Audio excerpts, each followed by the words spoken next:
Je dis toujours que je suis tombée dans la pédagogie comme Obélix est tombé dans la marmite, c'est-à-dire qu'après, j'ai plus besoin de doses.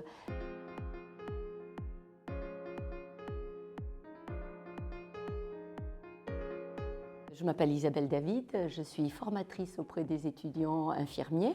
J'ai été infirmière dans le sud de la France, là où j'habitais. J'ai fait une partie de ma carrière en tant qu'infirmière en Suisse. Je suis venue m'installer à Lyon et là, j'ai travaillé à l'hôpital Saint-Luc-Saint-Joseph. Je me suis dit, je viens faire de la pédagogie pendant 2 ou 3 ans avant de retourner dans le soin et j'y suis restée 33 ans.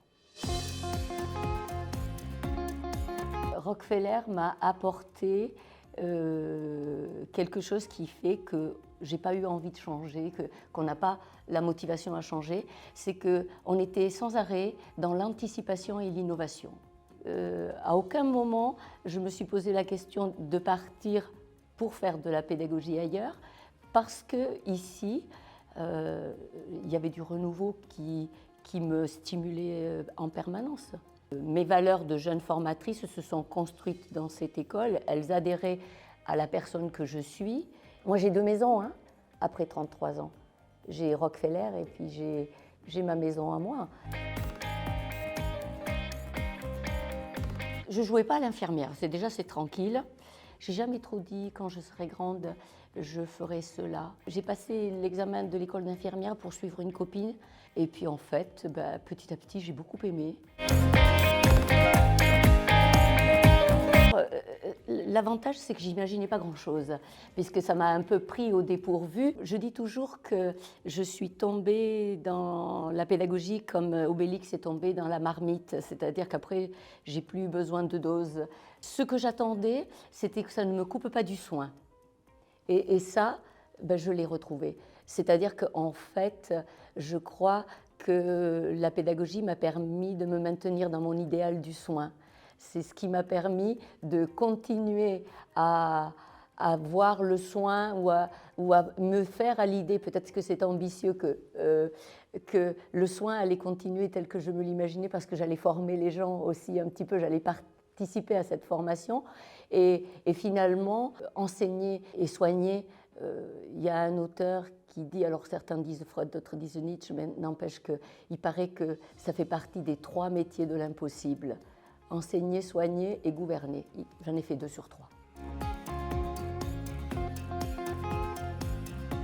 Oui, il y a eu des évolutions. Une anecdote, moi j'ai commencé ici avec un rétroprojecteur et une caméra Super 8. Je finis avec Teams, Webex. Heureusement, ma pédagogie, elle a évolué parce que je suis rentrée dans les outils. Je suis rentrée dans la façon. En pédagogie, on reprend des méthodes anciennes, on les modernise, on y apporte nos outils. Moi, c'est ça que j'adore. C'est tester des choses en pédagogie, c'est sans fin.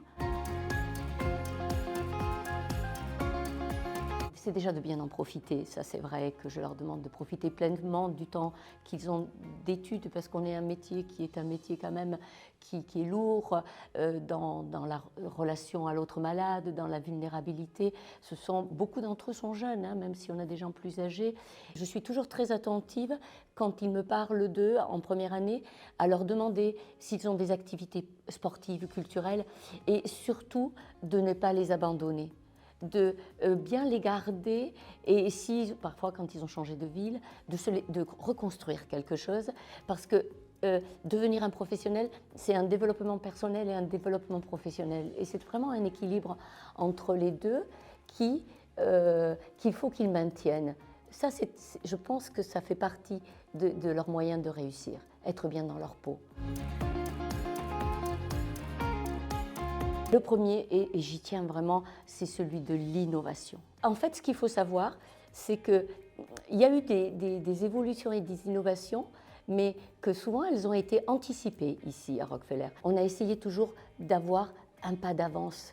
Le deuxième mot qui viendra à l'esprit, c'est celui de l'exigence. Cette école, elle est reconnue depuis toujours pour son exigence et la qualité des gens qu'elle met sur le terrain.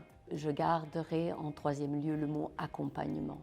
Chaque étudiant, c'est quelle est la personne à qui il doit s'adresser s'il a un souci. Il a une personne de référence, il a une personne de confiance, une personne avec qui il a créé des liens et qui peut l'aider à construire son projet, à avancer, à franchir les obstacles, à les identifier.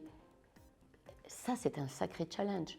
Avec 265 étudiants dans une promotion, d'avoir cette qualité de proximité et cet accompagnement. Donc, innovation, exigence et accompagnement. J'ai toujours été étiquetée comme étant quelqu'un qui était très allergique au sport. Depuis à peu près une dizaine d'années, je me suis déclarée une passion pour le sport. J'ai un parcours associatif très important et j'ai toujours aimé faire de l'associatif ailleurs que dans mon métier. Je souhaitais faire autre chose. J'ai été dans le culturel. C'est un monde que je ne connaissais pas du tout, que j'ai appris à connaître. Oui, mon équilibre, il est passé aussi par là, mais par des choses un peu différentes de ce que je fais ici. Après, c'est vrai que je suis une hyperactive, tout le monde le dira. Ah, moi, c'est Star Wars. C'est la découverte des planètes, c'est parce que c'est l'inconnu, mais en même temps, ils savent ce qu'ils valent, ils ont des valeurs à défendre. Oui, moi je dirais Star Wars.